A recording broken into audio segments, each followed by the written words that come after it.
Bonjour. Salut, c'est Emmanuel et Sandrine. Vidéo ufologie. Aujourd'hui, on va détailler l'échelle de Kardashev. Super important en ufologie. Ouais, donc l'échelle de Kardashev, c'est pas une règle absolue. Kardashev, il n'a pas la vérité infuse.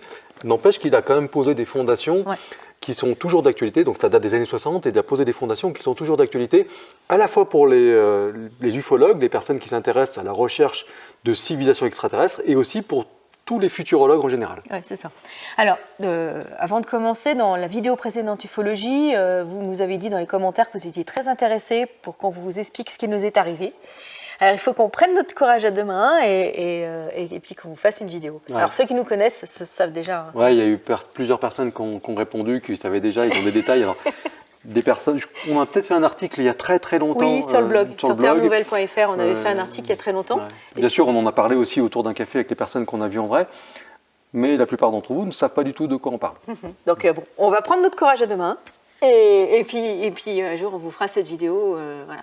En tout cas, mettez-nous en commentaire si vous est arrivé quelque chose à vous aussi. Ouais. Et puis si ça vous intéresse l'ufologie, dites-nous en commentaire au fur et à mesure de la vidéo ce que vous en pensez. D'ailleurs, ça nous intéresse vraiment. Si vous est arrivé quelque chose et que vous avez envie d'en parler, on peut envisager des vidéos en visio, interview comme ça, où on pourrait partager avec tout le monde les expériences de ceux qui ont quelque chose qui ont envie d'en parler. On sait qu'il y a beaucoup de gens qui n'ont pas envie d'en parler, parce qu'il y a leur entourage qui les juge, mais il y a aussi des gens qui ont envie de partager, donc nous on est ouvert à vous aider à partager ça. C'est ça, donc si c'est le cas, mettez en commentaire et puis vous pouvez nous contacter via Instagram aussi. Ouais. Donc l'échelle de Kardashev, c'est une échelle qui permet de mesurer l'évolution des civilisations terrestres, mais aussi extraterrestres, et surtout extraterrestres, en fonction de leur consommation d'énergie. C'est ça. Alors c'est en 1964, Nikolai Kardashev, qui était soviétique à l'époque, a bâti son échelle de Kardashev selon trois grands niveaux.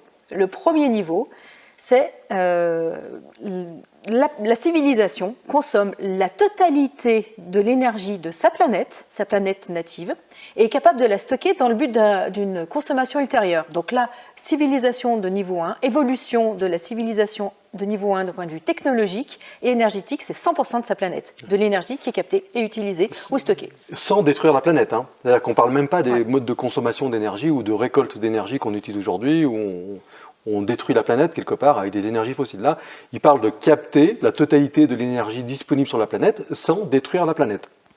Ça, c'est le niveau 1. On n'y est pas encore. On verra tout à l'heure où est-ce qu'on en est. On en est encore un peu loin quand même. C'est ça.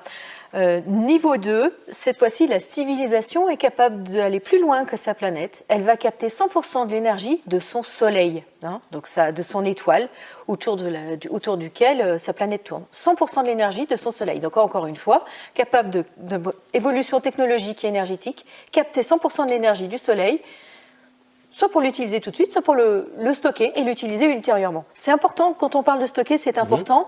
Pourquoi ? Parce que si par exemple vous parlez d'un vaisseau spatial, vous n'allez pas utiliser tout de suite. Il faut que vous puissiez le stocker pour après pouvoir vous déplacer. Donc c'est pour ça qu'on parle de stockage. Donc on parle, dans notre cas, si les terriens, on va parler d'humains parce que les extraterrestres peuvent être aussi des humains, mais on va dire si les terriens devenaient une civilisation de niveau 2, ça voudrait dire qu'on serait capable de capter l'intégralité de l'énergie du soleil. Et on ne parle pas uniquement des rayons du soleil qui arrivent sur Terre, parce que le soleil il rayonne dans tous les sens, il y a de l'énergie qui est perdue de l'autre côté, quoi.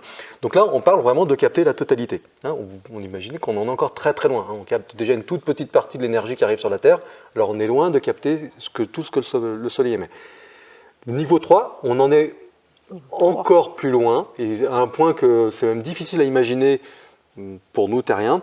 Il s'agit de capter la totalité de l'énergie de la galaxie, c'est-à-dire qu'on parle de la Voie lactée.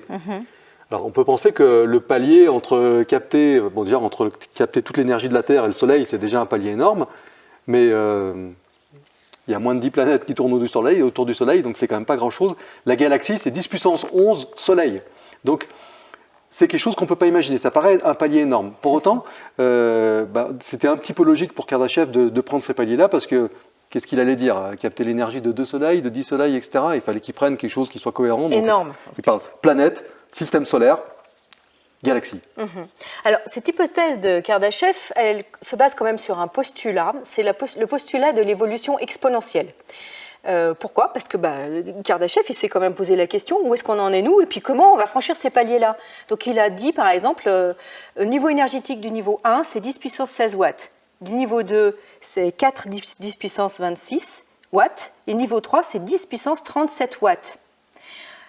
Comment est-ce qu'on les atteint selon lui? En fait, il a observé comment est-ce qu'on avait évolué déjà depuis quelques siècles. Ouais. Et il voit qu'effectivement, notre évolution est exponentielle d'un point de vue technologique et captation de l'énergie.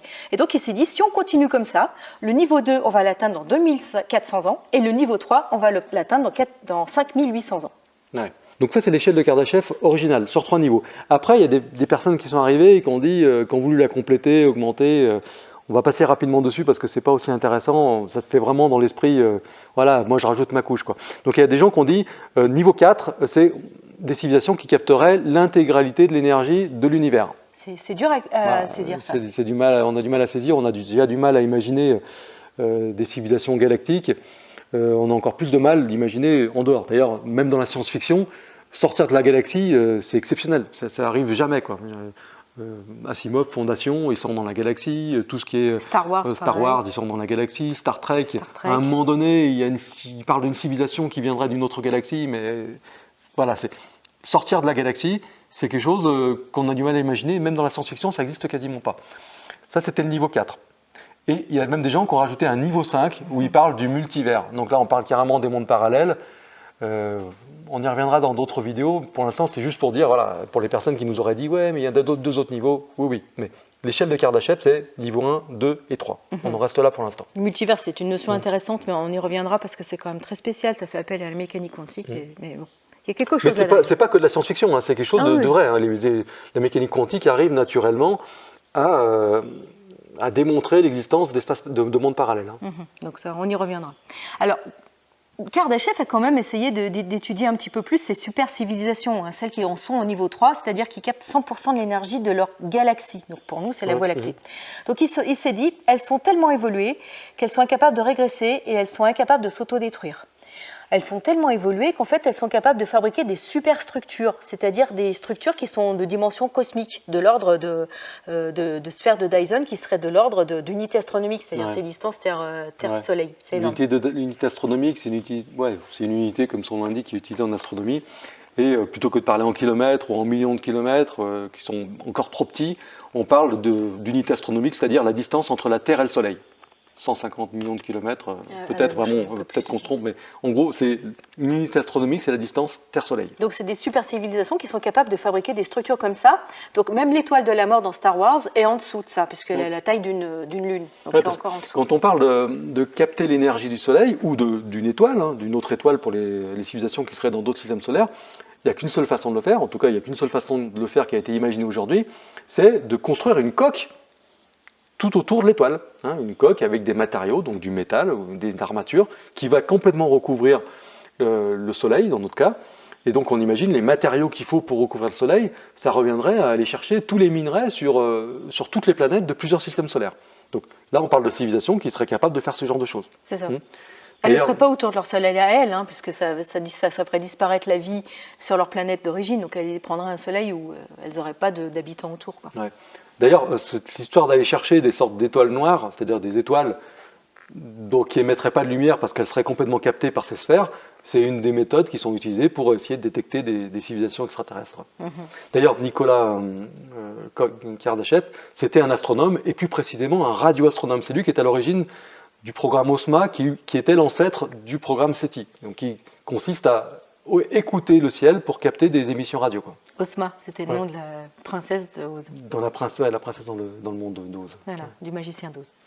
Alors, Kardashev aussi a dit, parce qu'il était confronté un petit peu comme aujourd'hui à des personnes qui disaient « Oui, mais non, tu es en train de parler de civilisation extraterrestre, la vie c'est tellement quelque chose de rare, c'est tellement quelque chose d'exceptionnel qu'il n'existe que sur Terre. » Il était confronté à ça. Et en fait, il s'est dit, alors, il avait comme argument de dire « Attendez, la vie existe ailleurs et le jour où on arrivera à prouver qu'il y avait de la vie sur Mars ou qu'il y a encore de la vie sur Mars, toutes les probabilités d'existence de ces civilisations des niveaux 1, 2 et 3 vont exploser. Alors qu'aujourd'hui, on a quand même des probabilités assez basses. Mais il suffit qu'on arrive à démontrer qu'il y a quelque chose qui a vécu sur Mars, même si c'est primitif, et là, les probabilités vont exploser. Ouais. Et c'est vrai qu'encore aujourd'hui, on a souvent une réponse de ce type-là. Oui, mais la vie, l'apparition de la vie, c'est quelque chose d'exceptionnel. Il y en a qui nous disent que c'est l'œuvre de Dieu, etc. Et que c'est unique. et que c'est unique. Alors, on va mettre les choses très claires aujourd'hui. L'apparition de la vie, c'est pas du tout quelque chose d'exceptionnel, c'est pas un miracle, c'est quelque chose de normal. En fait, c'est une conséquence, c'est d'une banalité absolue. Aujourd'hui, il y a des dizaines de laboratoires dans le monde qui ont en gros produit l'expérience de faire apparaître la vie à partir c'est des sortes de grosses sphères en verre là, qui ressemblent un petit peu à des boules à neige, là, vous savez, là où il y a la tour Eiffel, vous mettez à l'envers pour faire qu'il y ait de la neige. Ils ont des grosses sphères comme ça, dedans, on ne connaît pas la composition de la soupe qu'il y a dedans, mais il y a de l'oxygène, il y a de l'azote, il y a du carbone, il y a deux ou trois trucs comme ça, qui sont des composants basiques. Ils font des décharges électriques dedans pour créer du plasma et des éclairs.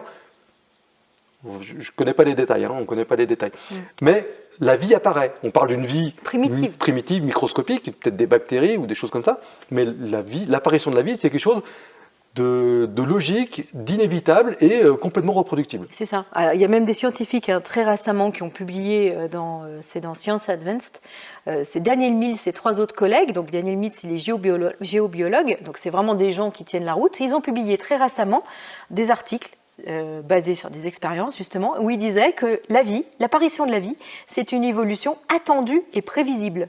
Donc ça signifie quoi? Ça signifie que c'est juste une question de temps, à condition que les planètes soient dans une certaine bande vivable autour de leurs étoiles. Et ça, c'est très important parce qu'on y reviendra. Ouais. C'est une notion très importante. Il ne faut pas qu'il fasse trop chaud, il ne faut pas qu'il fasse trop froid, il faut être dans une plage de température où la vie peut prospérer.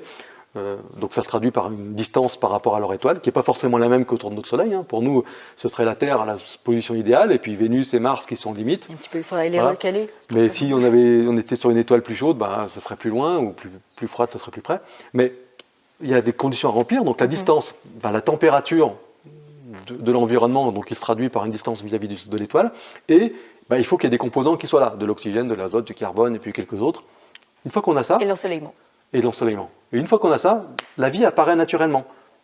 Régulièrement, elle disparaît, parce que les extinctions, il y en a eu plusieurs sur Terre, il y en a eu plusieurs sur toutes les planètes qui répondent à ces critères.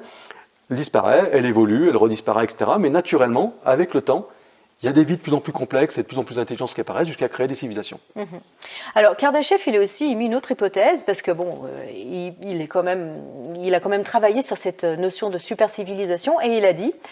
les gars, il faut que vous sachiez pour lui, il était persuadé qu'il y avait une ou plusieurs super civilisations qui nous avaient déjà détectés et qui nous observaient. Et qu'est-ce qu'il faisait? Et lui, il appelait ça de l'ethnographie cosmique. C'est-à-dire qu'en fait, ces super civilisations nous regardent, de loin ou de près, mais en tout cas, elles n'interviennent pas pour des raisons éthiques. Pour lui, non, ils sont trop décalés d'un point de vue évolution. Vous imaginez, ils sont capables de capter l'intégralité de l'énergie de leur galaxie, ils sont capables de tout bouger dans la galaxie, de tout modifier, de faire des superstructures qui ont la taille de la Terre au Soleil. Donc, elles sont tellement évoluées par rapport à nous qu'elles nous regardent de loin et nous observent. Donc ça rejoint un petit peu la théorie du zoo galactique. C'est ça. C'est pas exactement pareil, mais quand même, on reconnaît l'esprit. Ouais, c'est l'ethnographie cosmique. Alors, il y a des personnes qui vont se dire, oui, mais s'ils sont capables de capter la totalité de l'énergie de la galaxie, comment ça se fait qu'on ne les voit pas? En fait, on peut toujours faire le parallèle avec les peuples non contactés aujourd'hui qui sont dans la jungle. De temps en temps, ils voient un avion passer au-dessus d'eux. Il y en a qui disent je l'ai vu, et d'autres qui disent mais non, n'importe quoi, ça n'existe pas, les oiseaux ils sont obligés de battre des ailes, autrement ils tombent, donc ce que tu dis ça n'existe pas. Mais si, je l'ai vu, et puis ils font des idoles en paille, des sortes d'avions en bambou qui se mettent à adorer, à dire que c'est des dieux. C'est la même chose, on peut imaginer que c'est exactement la même chose pour nous. Ouais. Ensuite, il s'est posé la question, comment est-ce que ces super civilisations de niveau 3 apparaissent? Et donc il a émis 2 hypothèses. La première hypothèse, c'est l'évolution naturelle. C'est ce qu'il a dit quand il a dit qu'on évoluait d'un point de vue technologique et consommation énergétique selon une courbe exponentielle. Et donc, dans 5800 ans, on sera au niveau de supercivilisation si on ne s'est pas fait exploser la tronche avant. Parce qu'il y a beaucoup de risques, on y reviendra. Donc là, l'évolution naturelle des civilisations, c'est celle à laquelle on pense naturellement, parce que naturellement, même quand on est versé sur cette thématique d'ufologie, de recherche de civilisations extraterrestres, etc., on a quand même du mal à imaginer qu'il y a un foisonnement de civilisations. Parce qu'en fait, vu qu'on parle d'un univers infini, on ne parle pas d'une, 2, 3, 4, 5 civilisations. On imagine que des civilisations, il y en a partout. Et l'autre manière la plus probable, c'est la théorie de l'urbanisation, qui consiste à dire on atteint le niveau 3 quand 2 civilisations de niveau 2 se rencontrent. Parce que ça crée une sorte de concentration des connaissances, des technologies. Alors, cette hypothèse de l'urbanisation, elle repose quand même sur une condition, c'est que ce sont des civilisations de niveau 2 hautement évoluées d'un point de vue technologique et civilisationnel et social et culturel. C'est-à-dire qu'elles ne vont pas s'exploser, elles ne vont pas se détruire. Donc ça, c'est super important. Ouais, Deux niveaux 2 qui se rencontrent, qui ne se détruisent pas, et qui partagent des données, et qui naturellement vont monter, ils vont devenir une civilisation de niveau 3. Ouais. Et pourquoi hypothèse de l'urbanisation? Parce que quelque part, ça va faire une concentration locale, et donc c'est d'un point de vue local qu'une super civilisation de niveau 3 va apparaître. Parce qu'en fait, elles se rejoignent, puis quelque part, elles grossissent dans leur coin, et ça devient une super civilisation. C'est un petit peu comme on dit en développement personnel, nous on aime bien dire, mais on n'est pas les seuls, c'est un des principes du développement personnel de dire, si on s'entoure d'imbéciles, on va devenir un imbécile, et si on s'entoure de gens intelligents, on va devenir des gens intelligents. Et en fait, des gens intelligents ensemble deviennent de plus en plus intelligents. Ça fait penser aussi à l'autobiographie du fondateur de Sony, qui, avant d'être le fondateur de Sony, était officier dans l'armée japonaise pendant la Deuxième Guerre mondiale. Et il disait, quand on a abattu les premiers avions américains, on s'est rendu compte que les gars de l'autre côté de l'océan, ils étaient arrivés au même résultat que nous, mais avec des technologies complètement différentes. Ouais. Et les Américains ont fait le même constat. Du coup, cette concentration des connaissances, d'arriver à un niveau relativement élevé pour l'époque, par des moyens complètement différents, ça a créé l'explosion qu'on a connue, l'explosion technologique qu'on a connue après la guerre. Quoi. Si les deux partagent ce qu'ils ont obtenu et puis qu'ils se disent ah tiens toi t'as fait comme ça, moi j'ai fait comme ça, et ça fait qu'aujourd'hui on est bien. Ils avaient tous les deux développé des composants électroniques, des technologies électroniques, de guidage, des choses comme ça, mais avec des chemins complètement différents. C'est ça l'urbanisation. Et là on parle de sociétés en guerre, les États-Unis, de la guerre du Pacifique entre les États-Unis et le Japon. Imaginez la même chose avec des civilisations en paix, quoi. C'est encore plus fort, quoi. Ensuite, Carl Sagan, que vous connaissez forcément, en 1973, a décidé de un petit peu retravailler sur cette échelle de Kardashev. Il a remanié un petit peu les données énergétiques. Et puis surtout, il a donné un chiffre pour dire où est-ce qu'on en était, nous, dans notre civilisation. Alors, 1973, aujourd'hui, on a peut-être un petit peu évolué, mais pas beaucoup. D'après vous, où est-ce qu'on en est? Mettez en commentaire ce que vous en pensez. Où est-ce qu'on en est par rapport au niveau 1, c'est-à-dire utiliser 100% de l'énergie de la planète? D'après vous, à quel niveau de l'échelle de Kardashev on se situe et quel pourcentage de l'énergie de la planète on utilise aujourd'hui? Vous allez tomber sur les fesses, à mon avis. Donc, Carl Sagan, à l'époque, disait qu'on avait atteint l'échelle numéro 0,7. C'est-à-dire que 1, ça voudrait dire qu'on capte la totalité de l'énergie de la Terre. Nous, on est à 0,7. Et ça correspond à une consommation et une captation de 0,16% de l'énergie de la Terre. En 1973. Ouais. Alors pourquoi 0,7 d'un côté et 0,16% de l'autre côté? Parce qu'on est en échelle logarithmique. Donc, ce n'est pas les mêmes coefficients. Donc, on est vraiment, on démarre, en fait, on n'est vraiment pas au niveau 1. Par contre, il disait que c'est ce qu'il appelle l'adolescence technologique. Ça signifie quoi? Ça signifie que pour Carl Sagan, on est des adolescents et qu'en fait, on a un risque d'autodestruction énorme. On n'en est pas encore au niveau 1. Et d'ailleurs, Freeman Dyson, lui, disait que dans 200 ans, on atteindrait le niveau 1 et qu'à ce moment-là, on aurait un bouleversement social et technologique tel qu'on aurait un risque d'autodestruction encore plus grand. Donc, dans 200 ans. Ouais. Et pour Carl Sagan, on atteint le niveau 1 en 2100. Voilà. Ouais.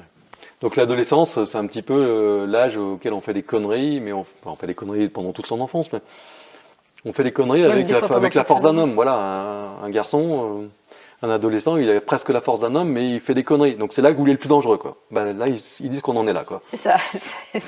Et les deux, c'est-à-dire Freeman Dyson et Carl Sagan disent pareil. Là, il y a un risque très important d'autodestruction. D'ailleurs, Asimov disait pareil. Donc en ce moment, d'ailleurs, on a la sensation que c'est vrai, qu'il y a des risques très importants en ce moment. On ne va pas y revenir. Là, on est en pleine adolescence. Quand on regarde la civilisation, parce que, oui, on parle de civilisation planétaire, c'est-à-dire qu'on n'est même pas encore une civilisation planétaire, parce que sur Terre, il y a plusieurs civilisations qui sont en train de s'affronter. Là, on est vraiment... le prérequis, ce serait qu'il y ait déjà un gouvernement mondial, ou en tout cas une civilisation unique, ou en tout cas des civilisations qui s'entendent sur toute la planète. Là, on n'en est pas là. Donc, on est vraiment à l'adolescence avec les boutons là, qui sont en train d'éclater. C'est horrible, mais quand on regarde l'actualité, on sait qu'il y a beaucoup de gens qui aimeraient nous entendre parler de l'actualité, mais nous, ça ne nous intéresse pas du tout. Non, mais on ne veut pas vous remuer le couteau dans la plaie, donc on ne va pas parler de l'actualité. Par contre, c'est vrai que l'actualité montre que cette histoire de crise d'adolescence et de risque d'autodestruction, il n'a jamais été aussi vrai. On est en plein dedans. On est en plein dedans. Donc, si vous êtes survivaliste, préparez-vous quand même un peu, mais on n'y reviendra pas. Hein. Ouais. Voilà. Donc ça c'est l'échelle de Kardashev. C'est encore une fois une des fondations de l'ufologie, de la futurologie. C'est des choses sur lesquelles on va revenir, on va même s'appuyer avec d'autres thèmes qu'il faut qu'on aborde dans les vidéos suivantes, parce que c'est un peu les fondations. Voilà. L'ufologie, c'est pas simplement t'as vu le truc dans le ciel, oui, mais non, ça n'existe pas. Non, il y a des gens, des scientifiques dans le monde entier, aux États-Unis, en Union soviétique, en Europe, et puis des indépendants, et puis des réseaux alternatifs qui communiquent entre eux, qui ont posé des fondations, et c'est là-dessus qu'on va s'appuyer pour aller plus loin dans l'ufologie. C'est pour ça d'ailleurs qu'on vous fait des vidéos sur l'énergie. Hein. Vous avez remarqué, hein, si vous retournez un petit peu en arrière et si vous regardez la liste, comment est-ce que ça s'appelle sur YouTube, là, quand toutes les vidéos sont rassemblées, la playlist. La playlist. Si vous regardez la playlist La guerre de l'énergie, bah on en a fait plusieurs. Pourquoi? Parce qu'on considère que l'énergie c'est quelque chose de super important. Ça démontre un certain niveau d'évolution technologique et surtout, bah, sur cette échelle de Kardashev, le niveau d'évolution de la civilisation. Ouais. C'est pour ça qu'on insiste un petit peu sur l'énergie. Et on parle d'énergie, de capter l'énergie sans détruire la planète. Ce que beaucoup de gens voudraient empêcher, en fait. Et aujourd'hui, il y a quand même des lobbies énormes qui disent non, mais il n'y a rien d'autre qui marche que les énergies fossiles, il faut rester sur le pétrole, etc. En fait, quelque part, ils veulent bloquer cette évolution. Et on ne sait pas si c'est intellectualisé, mais la conséquence, c'est de bloquer. Alors qu'en fait, l'énergie, il y en a de partout. Il faut réfléchir pour la capter, pour pouvoir passer au niveau supérieur. Quoi. Donc voilà pour cette vidéo ufologie. Mettez-nous en commentaire ce que vous en pensez. Toutes vos expériences aussi, ça nous intéresse. Sachez qu'on lit 100% des commentaires. Ouais. Alors, on essaie de mettre des j'aime à tout le monde, mais après, il y a des commentaires qui disparaissent. Et on ne sait pas trop pourquoi. YouTube les censure pendant un temps. Après, ils réapparaissent. D'autres réapparaissent même pas. Donc en fait... Nous, on n'efface que les commentaires d'insultes. Hein, que ce soit clair. Clair. Il y a des commentaires, il y a toujours... Surtout quand on parle d'ufologie, il y a toujours une poignée de... On ne sait pas ce qu'ils ont, mais bon, bref. Dès qu'on parle d'ufologie, ils deviennent très agressifs, très agréables. C'est sûr que quand on se fait insulter ou que les autres commentateurs se font insulter, on ne laisse pas les commentaires. Par contre, pour tous les autres, il y en a qui disparaissent, on ne sait pas pourquoi, c'est du fait de YouTube.